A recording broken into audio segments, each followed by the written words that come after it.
नमस्कार, आप देख रहे हैं द क्रेडिबल न्यूज। मैं हूं शालिनी। पश्चिम बंगाल में चुनाव से पहले बीजेपी ने वादों की झड़ी लगा दी है। 45 दिन में 7वां वेतन आयोग, महिलाओं और छात्रों को हर महीने 3000 रुपए, किसानों को पैसा, 1 करोड़ रोजगार, यूसीसी लागू करने की बात, वो भी सिर्फ 6 महीने में। सुनने में सब कुछ बहुत परफेक्ट लगता है, लेकिन जमीनी सच्चाई क्या है? जिन लोगों को पहले नागरिकता का भरोसा दिया गया था, आज वही लोग अपने नाम वोटर लिस्ट में ढूंढ रहे हैं। सोचिए, पासपोर्ट जैसे मजबूत दस्तावेज होने के बावजूद नाम गायब हो रहा है। सवाल उठता है कि अब जब लोगों की पहचान ही सुरक्षित नहीं है, तो ये सारे के सारे वादे किसके लिए? ऊपर से मंच से घुसपैठ खत्म करने की बातें हो रही हैं। घुसपैठ का मुद्दा बिहार, असम, बंगाल, हर जगह बुनाने की कोशिश कैसे की गई वो आपने देखा होगा। सबसे बड़ी बात आप देखिए, जिस एसआईआर पर पहले ही सवाल उठ रहे थे, वहीं बीजेपी के नेता सम्राट चौधरी जैसे लोग क्या कहते हैं हमने एसआईआर में 22 लाख लोगों के नाम काट दिए। सोचिए, देखिए, स्पष्ट बिहार ने एसआईआर को किया और एसआईआर से स्पष्ट दिखता है कि जो घुसपैठी है उसको बाहर करना है। हमने अभी तक 22 लाख लोगों का नाम भी काटा, 22 लाख लोगों का अनाज भी बंद किया और आगे भी उसके ड्राइविंग लाइसेंस से लेकर एक जो कार्ड है उसको बंद करने का। मतलब इस बयान का मतलब क्या निकाला जाए? लोगों के नाम काटना क्या बीजेपी का काम है? क्या एसआईआर की प्रोसेस कराना क्या बीजेपी का काम है, या फिर चुनाव आयोग का? ये चल क्या रहा है? क्या बीजेपी ही चुनाव आयोग है या चुनाव आयोग ही बीजेपी है? अब हर तरफ विपक्ष ये लगातार सवाल पूछ रहा है, और ऐसे में जब ये बयान सामने आते हैं तो शक और गहरा हो जाता है। अब देखिए, अभी हाल फिलहाल में किस तरीके से हुमायूं कबीर जैसे लोगों का वीडियो वायरल हुआ था, जिसमें हुमायूं कबीर की बीजेपी के साथ 1000 करोड़ रुपए की डील जैसी बातें सामने आई थी। हुमायूं कबीर ने तो इसे एआई कहकर अपना पल्ला झाड़ लिया। वहीं हुमायूं कबीर पर जब अमित शाह से सवाल पूछा जाता है, तब सुनिए वो आप क्या कहते हैं। कल नॉमिनेशन खत्म हुआ है, आज आपने संकल्प पत्र जारी किया है, लेकिन इस दरमियान तृणमूल कांग्रेस की तरफ से एक वीडियो जारी किया गया है हुमायूं कबीर को लेकर, जिसपे कहा गया है कि भाजपा ने 1000 करोड़ रुपए हुमायूं कबीर को दिया है ताकि वोट का ध्रुवीकरण हो जाए। 2 मुख्यमंत्री का नाम इसमें लिया गया। भाजपा का क्या कहेंगे? भाई, आप ममता जी की क्षमताओं से अनजान हो। ममता जी ऐसे 2000 वीडियो बना सकती है। हुमायूं कबीर और Bharatiya Janata Party south pole north pole है, कभी हमारा मेल नहीं खा सकता। हम बाबरी मस्जिद बंगाल में बनाने के वाले के साथ बैठने से और 20 साल हम ऑपोजिशन में बैठना पसंद करेंगे। अमित शाह ने तो बोल दिया उनका और हुमायूं कबीर की पार्टी का कोई रिश्ता नहीं, लेकिन उस रिश्ते का क्या जिसमें हुमायूं कबीर एक वक्त पर खुद बीजेपी में थे। अब तस्वीरें देखिए, क्या ये सारी की सारी तस्वीरें झूठी हो जाती हैं? वहीं आप देखिए, एआईएमआईएम के एक जो नेता हैं, वो हुमायूं कबीर और बीजेपी के रिश्ते पर कैसे सवाल उठा रहे हैं। जहां तक मेरी इंफॉर्मेशन है, उसके हिसाब से हुमायूं कबीर नाम का व्यक्ति शुभेंदु अधिकारी, जो भारतीय जनता पार्टी के बंगाल के सबसे बड़े नेता हैं, उनकी टीम का कोर मेंबर है। और पूरा इंडिया जानता है, पूरा भारत जानता है कि शुभेंदु अधिकारी टीम अमित शाह के कोर मेंबर है। पूरे हिंदुस्तान का मुसलमान, एक बात तो तय है कि पूरा मुसलमान कंस्ट्रक्टिव मानसिकता रखता है, डिस्ट्रक्टिव नहीं। देश का मुसलमान कंस्ट्रक्शन करने वाले लोगों के साथ है, डिस्ट्रक्शन करने वाले लोगों के साथ कतई नहीं है। जो देश तोड़ते हैं हम उनके खिलाफ हैं, जो देश बनाते हैं हम उनके साथ हैं। वैसी साहब की जितनी मेरी समझ है और जितना मैंने उनको समझा है, वो ये है कि पूरे हिंदुस्तान में असद वैसी साहब अकेले ऐसे नेता हैं जो कभी भी मोहब्बत, अमन, चैन और एकता के खिलाफ रहने वाले व्यक्तियों का साथ नहीं दे सकते। वैसी साहब हमेशा उस व्यक्ति का साथ ले सकते हैं या उसका साथ दे सकते हैं जो एकता के लिए खतरा ना हो, जो मोहब्बत की बात करता हो, अमन की बात करता हो, चैन की बात करता हो।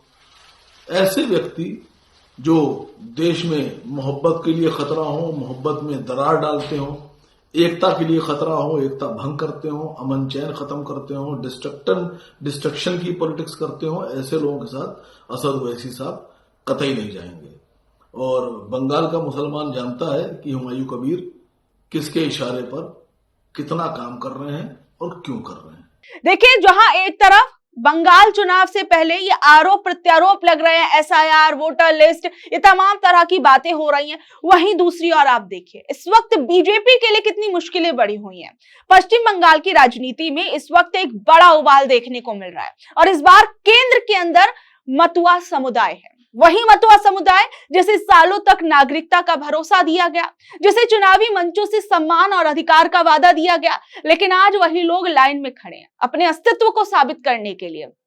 सोचिए, जिन लोगों को ये कहा गया था कि डरने की जरूरत नहीं है, कागज की जरूरत नहीं है, हम हैं ना, आज वही लोग पुराने राशन कार्ड, आधार कार्ड, स्कूल सर्टिफिकेट लेकर खड़े हैं, सरकारी दफ्तरों के चक्कर काट रहे हैं, सवाल वो पूछ रहे हैं और एसआईआर के चलते उन्हें दर दर भटकना पड़ रहा है। जिसके बाद वो लोग सीधा सवाल पूछ रहे हैं कि क्या ये सिर्फ प्रशासनिक गड़बड़ियां है या फिर एक बड़ा राजनीतिक धोखा। मतुआ समुदाय कोई छोटा वोट बैंक नहीं है, ये नाम शूद्र दलित समुदाय है जिसकी जड़ें 19वीं सदी में हरिचंद ठाकुर के आंदोलन से जुड़ी हैं। बांग्लादेश से उत्पीड़न झेलकर भारत आए लाखों लोग जो बेहतर जिंदगी और पहचान की तलाश में यहां बस गए थे, पश्चिम बंगाल में ये दूसरी सबसे बड़ी अनुसूचित जाति है, यानी राजनीति में इनकी बहुत बड़ी अहमियत है, खासकर बंगाल के अंदर। भारतीय जनता पार्टी ने पिछले कई सालों से मतुआ समुदाय को एक बड़ा वादा किया था, नागरिकता का।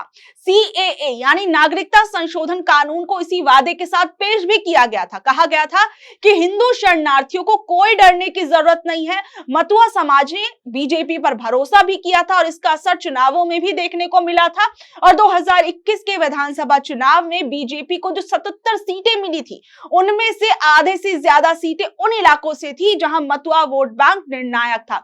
यानी साफ है कि बीजेपी का एक कोर वोटर बैंक था। लेकिन अब क्या हो रहा है? स्पेशल इंटेंसिव रिवीजन यानी एसआईआर के बाद लाखों नाम मतदाता सूची से गायब हो गए, खासकर उत्तर 24 परगना और नदिया जैसे इलाकों में जहां मतुआ आबादी सबसे ज्यादा है। अकेले उत्तर 24 परगना में 12 लाख से ज्यादा वोट काट दिए गए हैं। वो गांव, बागदा, गाई घाटा ये सिर्फ जगहें नहीं है, ये बीजेपी के मजबूत किले थे। अब बीजेपी के लिए बंगाल के अंदर वही किले दरकते हुए दिख रहे हैं। लोग पूछ रहे हैं कि जब नागरिकता मिल गई थी तो अब नाम क्यों काट रहे हैं?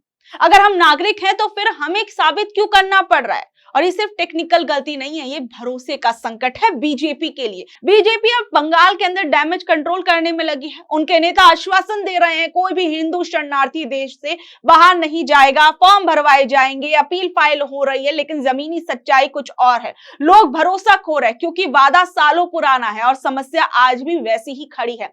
दूसरी तरफ टीएमसी इस मुद्दे को पूरी ताकत से उठा रही है। उनका सीधा कहना है कि बीजेपी ने वोट लिया लेकिन अधिकार नहीं दिया। ममता बनर्जी कहती हैं कि अब भाजपा को वोट देने वाले भी सुरक्षित नहीं है और सवाल सिर्फ राजनीति का नहीं बल्कि पहचान का है। एक मतुआ व्यक्ति का डर क्या है? आज वोटर लिस्ट से नाम काटा है, कहीं कल विदेशी घोषित ना कर दिया जाए।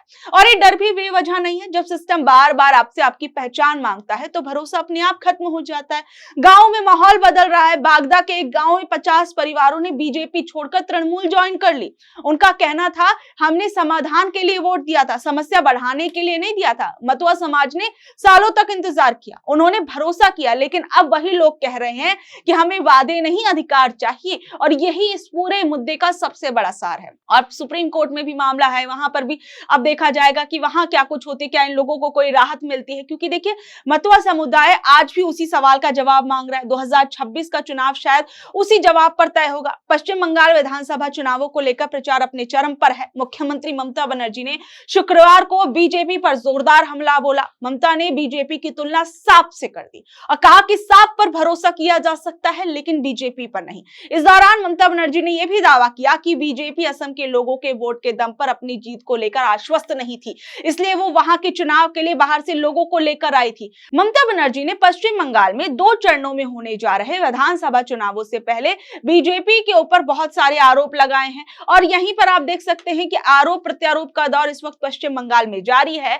वहीं दूसरी ओर जिस तरीके से एसआईआर के बाद 90 लाख वोट जो हैं वो बंगाल में काट दिए गए। जो फाइनल लिस्ट आई थी उसके बाद और भी ज्यादा बवाल जो है वो मचा हुआ है। बहरहाल आप लोग क्या कुछ कहेंगे? एक तरफ यूपी की फाइनल एसआईआर लिस्ट जो है वो आई है, वहीं बंगाल के एसआईआर लिस्ट को लेकर जो बवाल मचा हुआ है, वहीं दूसरी ओर जिस तरीके से इस वक्त बंगाल की राजनीति गरमाई हुई है उस पर आप लोगों का क्या कुछ कहना है? नीचे दे कमेंट बॉक्स में अपनी राय जरूर बताइएगा और ऐसे ही अपडेट से जुड़े रहने के लिए देखते रहिए द क्रेडिबल न्यूज। मैं हूं शालिनी, धन्यवाद।